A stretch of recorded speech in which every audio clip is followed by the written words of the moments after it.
कामेश्वरी स्तुतिः।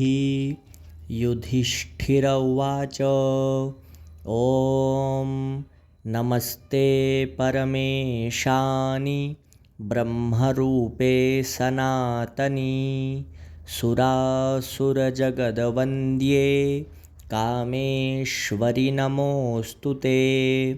न ते प्रभावं जानन्ति ब्रह्माद्यास्त्रिदशेश्वराः प्रसीद जगतामाद्ये कामेश्वरि नमोऽस्तु ते।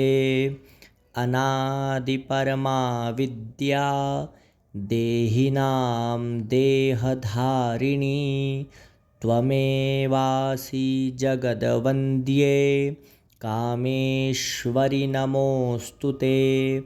त्वं बीजं सर्वभूतानां त्वं बुद्धिश्चेतनाधृतिः त्वं प्रबोधश्च निद्रा च कामेश्वरि नमोऽस्तु ते। त्वामाराध्य महेशोऽपि कृतकृत्यं हि मन्यते आत्मानं परमात्मापि कामेश्वरि नमोऽस्तु ते।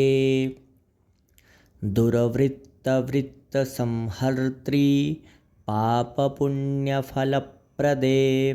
लोकानां तापसंहर्त्री कामेश्वरि नमोऽस्तु ते।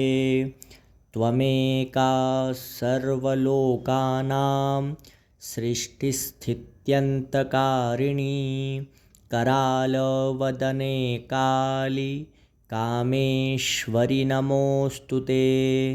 प्रपन्नार्तिहरे मातः सुप्रसन्नमुखाम्बुजे प्रसीद परमे पूर्णे कामेश्वरि नमोऽस्तु ते।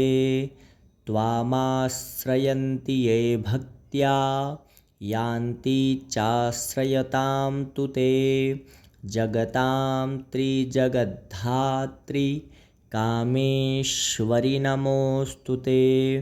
शुद्धज्ञानमये पूर्णे प्रकृतिः सृष्टिभाविनी त्वमेव मातर्विश्वेसि कामेश्वरि नमोऽस्तु ते।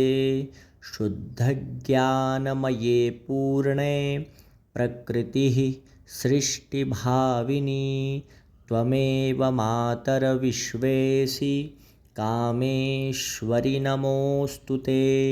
श्रीमहाभागवते महापुराणे युधिष्ठिरकृता कामेश्वरी स्तुतिः सम्पूर्णा।